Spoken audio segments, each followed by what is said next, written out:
अस्सलाम वालेकुम everyone, hope you all are good and fine. So last previous lecture में जो हम लोगों ने पढ़ा था वो हमने हाइपोथैलेमस पढ़ा था, यानी कि एंडोक्राइनोलॉजी का फर्स्ट ग्लैंड। फाइन। तो जो आज हम डिस्कस करेंगे वो सेकंड ग्लैंड करेंगे, पिट्यूटरी ग्लैंड। और ये मतलब सबसे ज़्यादा मेजर रोल जो है इम्पॉर्टेंट है जो हाइपोथैलेमस के बाद, वो कौन सा है? Pituitary gland. ठीक है, तो हम इसको डिस्कस करते हैं। ये बहुत इंपॉर्टेंट है, बहुत बहुत ज़्यादा सारा इंपॉर्टेंट है आपके पेपर पॉइंट ऑफ व्यू से। ठीक है, दोनों ही पेपर्स में, डेवलपमेंटल के लिए भी और फिजियोलॉजी के लिए भी। तो चलते हैं पिट्यूटरी ग्लैंड की तरफ। Pituitary gland is a small P size gland, यानी कि इतना छोटा होता है कि मटर के दाने के बराबर इसका साइज़ होता है। ठीक है, आप मटर के दाना आपने देखा होगा कि मतलब ये साइज़ में बहुत छोटा होता है। That plays a very major role in regulating vital body functions and general well being. ठीक है, लेकिन इतना छोटा होने के बावजूद ये बॉडी में बहुत ही मेजर इम्पॉर्टेंट जो है फंक्शंस परफॉर्म करता है। कौन से फंक्शंस? बॉडी को रेगुलेट करने के। ठीक है, और it is also called body master gland. तभी तो इतने इंपॉर्टेंट फंक्शंस परफॉर्म करता है, इसलिए हम इसको बॉडी का मास्टर ग्लैंड भी कहते हैं। ठीक है, it is also called body master gland because it controls the activity of most hormones, hormone secreting gland. ठीक है, इसे बॉडी मास्टर ग्लैंड क्यों कहा जाता है? क्योंकि ये बॉडी की एक्टिविटीज़, बहुत सी एक्टिविटीज़ को कंट्रोल करते हैं। किसकी एक्टिविटीज़ को? हार्मोन्स की जो कि ग्लैंड सिक्रीट करते हैं। ठीक है, वो को मतलब कि हाइपोथैलेमस तो मैसेज भेजता है पिट्यूटरी ग्लैंड की तरफ, आगे ये फंक्शन परफॉर्म करता है और हार्मोन्स को रिलीज़ करता है। तो हमारी बॉडी के बहुत से इंपॉर्टेंट फंक्शंस को ये परफॉर्म करते हैं, इसलिए हम इसे बॉडी मास्टर ग्लैंड भी कहते हैं। आपको एमसीक्यूज़ में आए कि विच gland is considered as a body master gland, then you will say that pituitary gland. Fine. Next आ जाता है, it is also called hypophysis, इसको हम हाइपोफाइसिस भी कहते हैं। नेक्स्ट है, it is a small gland about 1 centimetre in diameter. मतलब ये इतना छोटा होता है साइज़ में, 1 centimetre in diameter and 0.5 to 1 gram, और वेट इनका इसका क्या होता है? 1 ग्राम तक, 0.5 से 1 ग्राम तक। इट लाइज इन द सीला टर्सिका, ये कहाँ पे होता है? सीला टर्सिका के पास। ठीक है, it is the bony cavity at the base of brain. अच्छा, ये बोनी कैविटी होती है कहाँ पर प्रेजेंट होती है? बेस ऑफ ब्रेन के पास। It is connected with hypothalamus, हमने लास्ट टाइम भी पढ़ा था कि पिट्यूटरी ग्लैंड कहाँ पर होता है? हाइपोथैलेमस के पास। और हाइपोथैलेमस कहाँ होता है? At the base of brain, तो ये भी कहाँ पे होगा? बेस ऑफ ब्रेन पर। It is connected with hypothalamus with pituitary stalk. अब हमने कल डायग्राम में पढ़ा था, सबसे ऊपर हाइपोथैलेमस था और लास्ट पे पिट्यूटरी ग्लैंड था, और बीच में क्या था? पिट्यूटरी स्टॉल्क। तो वो यही कह रहा है कि हाइपोथैलेमस के साथ कनेक्टेड होता है किसके थ्रू? पिट्यूटरी स्टॉल्क के थ्रू, जिसको हम इनफंडिब्यूलम भी कहते हैं। नेक्स्ट है, it is controlled by hypothalamus. ठीक है, ये किससे कंट्रोल किया जाता है? हाइपोथैलेमस के through, by vessels and hypothalamus releasing inhibitory hormone. हमने लास्ट लेक्चर में क्या पढ़ा था? यही पढ़ा था, सारा कुछ वही है, बस वो कर लें, ये कर लें, थोड़ा सा डिफरेंस होगा। तो ये जो मतलब इसकी जो सिक्रीशंस हैं, इसके ये जो हार्मोन सिक्रीट करेगा, वो किसके थ्रू कंट्रोल किया जाता है? हाइपोथैलेमस के थ्रू। ठीक है, तो हाइपोथैलेमस भी किसके थ्रू आगे कंट्रोल करता है? वेजल्स और हाइपोथैलेमस रिलीजिंग इनहिबिटरी हार्मोन, यानी वो अपनी इन दो सिक्रीशंस के थ्रू पिट्यूटरी ग्लैंड की सारी सिक्रीशंस को कंट्रोल करता है। ठीक है, नेक्स्ट हम वही डायग्राम डिस्कस करेंगे जो हमने लास्ट लेक्चर में की थी। जैसे कि हमने डायग्राम में देखा था, सबसे पहले हाइपोथैलेमस को तो हम डिस्कस नहीं करेंगे। ठीक है, हम सिर्फ ये पिट्यूटरी ग्लैंड को डिस्कस करेंगे। वैसे देखिए, हाइपोथैलेमस और पिट्यूटरी ग्लैंड जो है वो आपस में कनेक्टेड हैं। किसके थ्रू? मैंने बताया था, पिट्यूटरी स्टॉल के थ्रू। तो यहाँ नज़र आ रहा होगा आपको। और इसके अलावा कैपिलरी बेड 5 पाउचेस, जो साइनस पाउचेस का होता है, उसमें 5 पाउचेस प्रेजेंट होते हैं। वो कहाँ पर प्रेजेंट होता है? मैंने बताया था, एंटीरियर लोब पे प्रेजेंट होता है। पोस्टीरियर लोब पे कोई मतलब पाउचेस वगैरह प्रेजेंट नहीं होते। जो लार्ज एक्सोन है वो पोस्टीरियर लोब की तरफ आते हैं, और जो स्मॉल एक्सोन्स है वो एंटीरियर लोब की तरफ आते हैं। और जो एंटीरियर लोब है, सॉरी, वो लार्जर होता है इन साइज़, मतलब पोस्टीरियर लोब की निस्बत। ठीक है, और उसके अलावा बस आपको यही डायग्राम से क्लियर करना था। बाकी जो हाइपोथैलेमस के अकॉर्डिंग इन्फॉर्मेशन लेनी है आपने, तो वो हाइपोथैलेमस वाले लेक्चर में जाके ले लीजिएगा। ठीक है, हम नेक्स्ट डिस्कस करते हैं लोब्स पिट्यूटरी ग्लैंड्स की। आ जाता है lobes of pituitary gland। तो pituitary gland is divided into 2 distinct portions। वैसे तो pituitary gland को हम 2 पोर्शन में डिवाइड करते हैं, यानी 2 lobes में डिवाइड करते हैं, बट 3 इन लोअर एनिमल्स। लेकिन लोअर एनिमल्स में हम इसकी लोब्स कितनी कंसीडर करते हैं? 3 लोब्स कंसीडर करते हैं। ठीक है, अब हम देखते हैं लोअर एनिमल्स कौन से और वो लोब्स कौन सी हैं। लोब्स कौन कौन सी, interior pituitary, posterior pituitary and pars intermedia. अब इंटीरियर और पोस्टीरियर पिट्यूटरी जो हैं ये तो नॉर्मली सब में होंगी, लेकिन जो पार्स इंटरमीडिया है ये किस में होगी, लोअर एनिमल्स में। इंटीरियर पिट्यूटरी ऑल्सो कॉल्ड एडिनोहाइपोफाइसिस, हम इसको क्या कहते हैं, एडिनोहाइपोफाइसिस भी कहते हैं। Posterior pituitary also called neurohypophysis, इसको हम न्यूरोहाइपोफाइसिस कहेंगे, हमने लास्ट लेक्चर में भी पढ़ा हुआ है। और पार्स इंटरमीडिया है, ये कहाँ पर, ये इंटीरियर पिट्यूटरी और पोस्टीरियर पिट्यूटरी यानी इंटीरियर लोब और पोस्टीरियर लोब पिट्यूटरी ग्लैंड की उनके बीच में प्रेजेंट होता है, ठीक है। एब्सेंट इन ह्यूमन, ह्यूमन में नहीं होता। प्रेजेंट इन लोअर एनिमल्स, ये सिर्फ लोअर एनिमल्स में होगा। नेक्स्ट हम देखते हैं डिफरेंस को एंटीरियर लोब और पोस्टीरियर लोब के, ठीक है। पार्ट्स इंटरमीडिएट को हम ज़्यादा डिस्कस नहीं करेंगे क्योंकि वो ह्यूमन बीइंग से रिलेटेड नहीं है। इंटीरियर लोब इसको हम एड्रीनो हाइपोफाइसिस कहेंगे, on the other side posterior lobe को हम न्यूरो हाइपोफाइसिस कहेंगे। इंटीरियर लोब को it's secretions control bye releasing inhibitory hormones. अब जो इंटीरियर लोब की सिक्रीशंस हैं वो कौन कंट्रोल करेगा, वो हाइपोथैलेमस में का जो पार्ट है रिलीजिंग इनहिबिटरी हार्मोन वो कंट्रोल करेगा। वाई पोस्टीरियर लोब की कौन करेगा, neuron present therefore it term as neurohypophysis. अच्छा ठीक है, its secretions control by nerves, इसकी सिक्रीशंस कौन कंट्रोल करेगा, नर्व्स कंट्रोल करेंगी। और न्यूरो हाइपोफाइसिस क्यों कहा जाता है, क्योंकि इसमें न्यूरॉन्स प्रेजेंट होते हैं, मैंने लास्ट लेक्चर में ही आपको बताया था, इसी वजह से हम इसको न्यूरो हाइपोफाइसिस कहेंगे। जो है इंटीरियर पिट्यूटरी उसमें 6 हार्मोन्स रिलीज़ होते हैं, ठीक है, और 5 पैचेस प्रेजेंट होते हैं, ठीक है, ये हमें पता है। 5 पैचेस प्रेजेंट होंगे विच release hormone drive from Farex, ठीक है, जो कि हार्मोन्स को रिलीज़ करेंगे। और on the other side they it doesn't produce hormones by its own, instead it store and secrete 2 hormones made in hypothalamus। अच्छा वो जो है पोस्टीरियर लोब तो ये अपने हार्मोन्स नहीं बनाता, ना ही ये रिलीज़ करता है, बल्कि ये 2 हार्मोन्स को रिलीज़ करता है, लेकिन जो हाइपोथैलेमस बनाएगा सिर्फ उनको। फाइन, नेक्स्ट हम इंटीरियर लोब की तरफ आते हैं। तो अभी हमने सिर्फ डिफरेंस पढ़ा था, अब हम इन लोब्स को सेपरेटली पढ़ेंगे। Interior lobe it is a largest lobe then other posterior lobe, यानी कि पोस्टीरियर लोब और एक इंटीरियर लोब थी। जो इंटीरियर लोब होती है वो लार्जर होती है, ये भी आप डिफरेंस में लिख सकते हैं, that interior lobe is larger and posterior lobe is smaller than interior one. Next है it is arise from Rathke's pouch, ठीक है, it has 5 pouches that release hormone, इसके पास 5 पाउचेस होते हैं जो कि हार्मोन रिलीज़ करते हैं, और ये अराइज कहाँ से हुए हैं, रेदर्स पाउच से, ठीक है। नेक्स्ट आ जाते हैं कि हार्मोन्स कौन कौन से रिलीज़ करेंगे। थायरोट्रॉप्स के थ्रू ये करेंगे, थायरोट्रोपिन स्टिमुलेटिंग हार्मोन। कॉर्टिकोट्रॉप से करेंगे एड्रीनोकॉर्टिकोट्रोपिन हार्मोन। लेक्टोट्रॉप से करेंगे प्रोलेक्टिन हार्मोन। सोमेटोट्रॉप से करेंगे ग्रोथ हार्मोन। और गैनाडोट्रॉप से क्या करेंगे, ग्रोथ हार्मोन, यानी कि LH ल्यूटिनाइजिंग हार्मोन और FSH फॉलिकल स्टिमुलेटिंग हार्मोन। अब हम पढ़ते हैं कि ट्रॉपिक और नॉन ट्रॉपिक कौन से होते हैं, ठीक है। पहले हम ट्रॉपिक और नॉन ट्रॉपिक को पढ़ते हैं। Tropic hormones whose target is an other endocrine gland, यानी कि ट्रॉपिक हार्मोन्स वो हार्मोन्स होते हैं जिनका टारगेट कोई और एंडोक्राइन ग्लैंड होता है, ठीक है। और नॉन ट्रॉपिक हार्मोन्स को होते हैं whose target is on other then endocrine gland, यानी कि नॉन ट्रॉपिक हार्मोन्स वो हार्मोन्स होंगे कि टारगेट दोनों का होता है, लेकिन नॉन ट्रॉपिक हार्मोन्स का टारगेट एंडोक्राइन ग्लैंड के अलावा कोई और ग्लैंड होगा तो वो होगा, यानी कि ये एंडोक्राइन ग्लैंड को टारगेट नहीं बनाते। जबकि जो ट्रॉपिक हार्मोन होते हैं वो अपने अलावा मतलब दूसरे सिर्फ एंडोक्राइन ग्लैंड को ही टारगेट बनाते हैं, ठीक है, ये मेजर डिफरेंस है। अब हम देखते हैं कि इनमें से कौन से ट्रॉपिक थे और कौन से नॉन ट्रॉपिक, ठीक है। थायरोट्रॉप जो है वो ट्रॉपिक है, यानी कि ट्रू ट्रॉपिक है। ट्रॉपिक का मतलब कि ये दूसरे एंडोक्राइन ग्लैंड को टारगेट बनाएगा। नेक्स्ट है कॉर्टिकोट्रॉप्स यानी एड्रीनोकॉर्टिकोट्रोपिन हार्मोन, तो ये भी ट्रॉपिक है, ये भी दूसरे जो है एंडोक्राइन ग्लैंड को टारगेट बनाएगा। लेक्टोट्रॉप जो है प्रोलेक्टिन हार्मोन, ये नॉन ट्रॉपिक है, यानी कि ये दूसरे एंडोक्राइन ग्लैंड के अलावा दूसरे जो ग्लैंड्स होंगे उनको टारगेट बनाएगा। सोमेटोट्रॉप्स है ग्रोथ हार्मोन, ये भी नॉन ट्रॉपिक है, ये भी क्या करेगा कि एंडोक्राइन ग्लैंड के अलावा जो दूसरे ग्लैंड्स होंगे उनको टारगेट बनाएगा।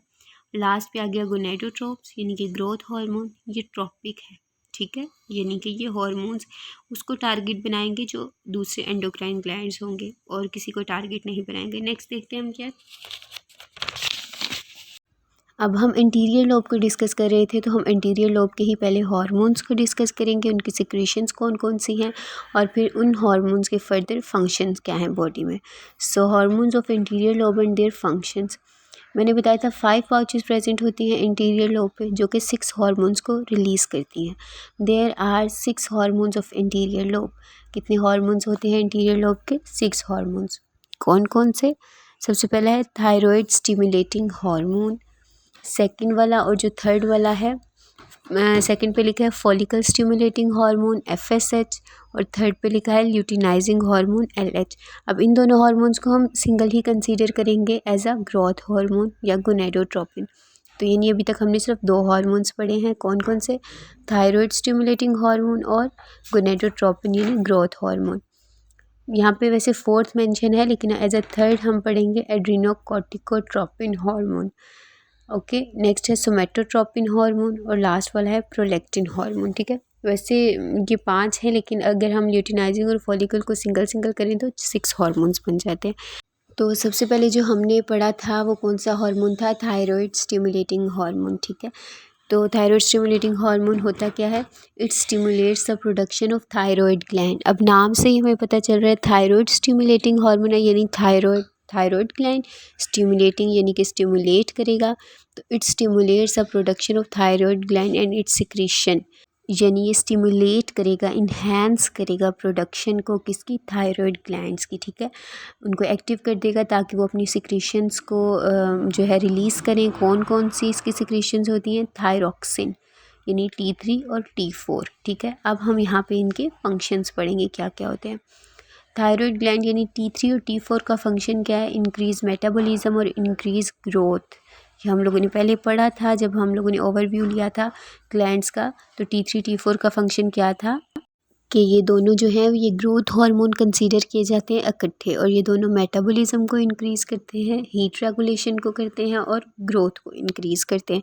अब T3 की प्रोनाउंसिएशन क्या है? ट्राई आइडोथायरोनाइन, और जो T4 है इसको थायरॉक्सिन भी कहते हैं और या तो कहते हैं टेट्राथायरोआइडोनाइन। फाइन। नेक्स्ट था हमारे पास second one prolactin. It has a widest range of action, यानी कि इसके एक्शंस मतलब कि इसके जो फंक्शंस है बहुत ज़्यादा हैं। ठीक है, it plays an important role in reproduction. भाई अब ये रिप्रोडक्शन में बहुत ही अहम किरदार अदा करता है, बहुत इंपॉर्टेंट रोल है इसका, तो जाहिर सी बात है इसके बहुत वाइडेस्ट रेंज पे जो है एक्शन होंगे। फाइन। नेक्स्ट अब इसके फंक्शंस को हम डिस्कस करते हैं कि होते क्या हैं। फंक्शन का stimulate reproductive migration in many mammals like egg and कैरिगो। फाइन। जैसे कि स्टिमुलेट करता है रिप्रोडक्शन माइग्रेशन को, यानी कि जैसे कि कुछ जो होते हैं परिंदे वो सर्दियों में जो है वो माइग्रेट कर जाते हैं, यहाँ से किसी दूसरे एरिया पे चल जाते हैं जहाँ पे उनको कंफर्ट मिले। ठीक है, तो इस तरह कोई और एनिमल्स भी होते हैं। तो ये जो है प्रोलैक्टिन ये उन एनिमल्स में, उन बर्ड्स में माइग्रेशन को स्टिमुलेट करता है। It enhance memory gland development and milk production in female mammals. अब जो फीमेल मैमल्स हैं उनमें मेमोरी ग्लैंड्स की डेवलपमेंट को इन्हांस करता है और वो मिल्क प्रोडक्शन को भी इन्हांस करेगा। तो जाहिर सी बात है इसके फिर फंक्शन वाइडेस्ट रेंज पे हो गए। नेक्स्ट आ जाता है ग्रोथ हार्मोन, जिसको हम सोमेटोट्रोपिन भी कहते हैं। मैंने आपको बताया था कि जहाँ पर भी ग्रोथ हार्मोन आएगा यानी वहाँ पे सोमेटोट्रोपिन या सोमेटोस्टेटिन आता है। ठीक है, and it effects all part of the body that are concern with growth. ये हर उस बॉडी के ऑर्गन को इफेक्ट करेगा, हर बॉडी के ऑर्गन को जो कि जिसका कंसर्न, जिसका ताल्लुक ग्रोथ से हो। ठीक है, यानी अब इसमें बहुत से ऑर्गन्स आ जाते हैं। नेक्स्ट इसका फंक्शन क्या? It stimulates Uptake of amino acids. ये जो है अमाइनो एसिड्स के अपटेक को भी इन्हांस करता है, RNA सिंथेसिस को इन्हांस करता है, राइबोसोम्स एक्टिविटी को इन्हांस करता है, प्रोटीन सिंथेसिस को इन्हांस करता है और इन्हांस करता है मेटाबॉलिज्म को भी और सेल डिवीजन को भी। यानी कि हर वो चीज़ जिसमें ग्रोथ आ रही है ये हर उस चीज़ को इन्हांस करेगा, स्टिमुलेट करेगा, यानी कि इसका पॉजिटिव इफेक्ट है किस पे? ग्रोथ में। नेक्स्ट आ जाता है एड्रीनोकॉर्टिकोट्रोपिन हार्मोन, जिसको हम ACTH भी कहते हैं। अब इसके नाम से ही जाहिर है कि ये किसको स्टिमुलेट करेगा? भाई एड्रिनल ग्लैंड को, यानी एड्रीनोकॉर्टिकॉइड है तो एड्रिनल ग्लैंड्स को स्टिमुलेट करेगा। तो जब उसको स्टिमुलेट करेगा तो उसकी जो सिक्रीशंस हैं ऑब्वियस है वो भी स्टिमुलेट होंगी, इन्हेंस होंगी, जल्दी से प्रोड्यूस होंगी। तो वो कौन कौन सी हैं? कॉर्टिसोल जिसको हम कहते हैं ग्लूकोकॉर्टिकॉइड, और मिनरेलोकॉर्टिकॉइड। इन दोनों सिक्रीशंस को भी इन्हेंस करेगा। इसके फंक्शंस आप आगे पढ़ेंगे। नेक्स्ट इसका फंक्शन बेसिक क्या है, किसका, एड्रेनोकॉर्टिकोट्रोपिन हार्मोन का, स्ट्रेस को कम करना। हमने क्या पढ़ा था, जब हमें बहुत ज़्यादा टेंशन हो जाती है, स्ट्रेस हो जाता है, तो फिर ये वाला हार्मोन जो है एड्रेनोकॉर्टिकोट्रोपिन रिलीजिंग हार्मोन, ये एक्टिव होगा और फिर हमारे स्ट्रेस को कम कर देगा। नेक्स्ट है गोनेडोट्रोपिन हार्मोन। अब मैंने क्या बताया था कि इसके 2 हार्मोन्स आ जाते हैं, LH और FSH, ल्यूटिनाइजिंग हार्मोन और फॉलिकल स्टिमुलेटिंग हार्मोन। और फॉलिकल स्टिमुलेटिंग का फंक्शन पढ़ते हैं मेल में और फीमेल में। फॉलिकल स्टिमुलेटिंग क्या करती है, स्पर्मेटोजेनेसिस को इन्हेंस कर देती है मेल में।